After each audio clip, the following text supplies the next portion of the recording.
दोस्तों कहानी शुरू होती है टेडी गैटेज जैसी प्लेमन्स नाम के व्यक्ति से।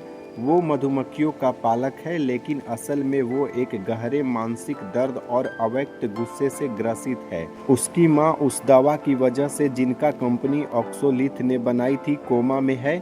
टेडी को यकीन हो जाता है कि ये कंपनी और उनकी सीईओ मिशेल फ्यूलर इमा स्टोन कोई साधारण कंपनी नहीं बल्कि एलियन, जिसे फिल्म में एंड्रोडेमन्स कहा जाता है, की अगुवाई कर रही है और यही एलियन मानवता को तबाह करना चाहते हैं। टेडी अपने खास मानसिक नजरिए और इंटरनेट कंस्पिरेसी थ्योरी की मदद से अपने कजिन डॉन एडेनलिप्स को भी इस विश्वास में शामिल कर लेता है।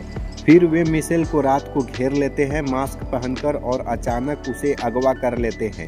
उसके बाल मुड़वा दिए जाते हैं क्योंकि उनका तर्क है कि एलियन अपने बालों से एक दूसरे से कम्युनिकेशन करते हैं।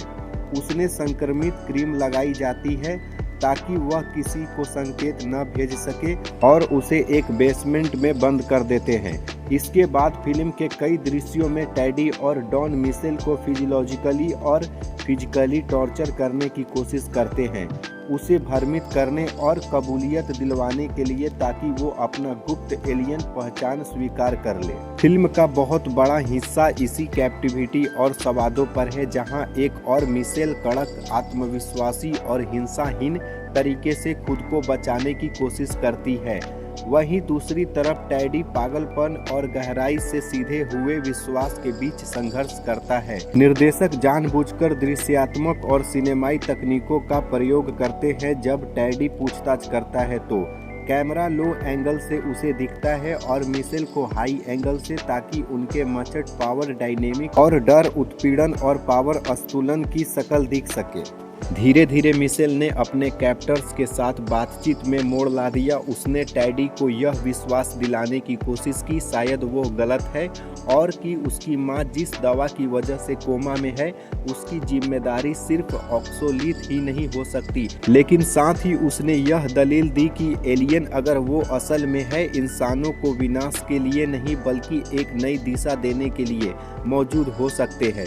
फिर क्लाइमेक्स में मिशेल ने टेडी को अपने दफ्तर तक लाने में सफल रही, जहां उसने खुद को क्लोसेट में भेजने को कहा, जिसे उसने बता रखा था कि वो एलियन जहाज तक जाने वाला टेलीपोर्टर है। टेडी आत्मघाती बम सुसाइड वेस्ट पहने हुए था, जैसे कि उसने तय कर रखा था कि वो अपनी मिशन पूरी करके मर जाएगा। जब टेडी क्लोसेट में गया, बम फट गया जिससे वो मर जाता है और मिशेल बेहोश हो जाती है।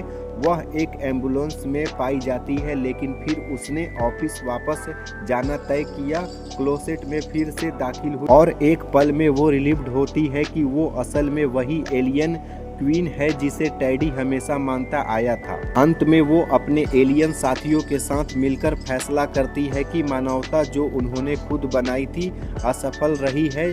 फिर वो एक तरह की गुब्बारे जैसा ग्लोब दिखाती है जिसके जरिए जमीन पर रहने वाले सभी मनुष्यों को खत्म कर दिया जाता है। धरती से मानवता मिट जाती है, लेकिन मधुमक्खियों वापस लौट आती है। संकेत की प्रकृति फिर से खुद को फिर से शुरू कर रही है। बुगोनिया सिर्फ एक साइंस फिक्शन थ्रिलर या हॉरर नहीं है, ये एक गहरा सामाजिक गैस्ट्रिक सोशल क्रिटिक है। कॉर्पोरेट पावर, भ्रष्टाचार, पर्यावरणीय तबाही और इंसानों की अति लालसा जैसा कि फिल्म दिखाती है। इंसान अपने स्वार्थ और भय के कारण खुद ही अपनी विनाश की दीवार खड़ी कर लेते हैं। यह फिल्म विश्वास, पागलपन और मानसिक त्रासदी की आलोचना करती है।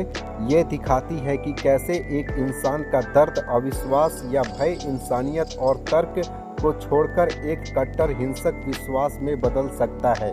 अंत में फिल्म सवाल छोड़ती है, क्या एलियन सच है या सिर्फ हमारे अपने डर और कल्पना की हिंसा? क्या इंसान ही खुद के लिए सबसे बड़ा खतरा है?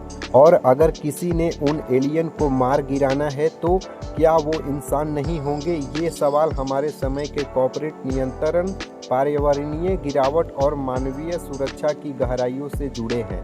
और दोस्तों, इसी तरह का कहानी सुनना और देखना पसंद करते हैं तो आप मेरे चैनल को सब्सक्राइब कर ले, नोटिफिकेशन भी ऑन कर ले।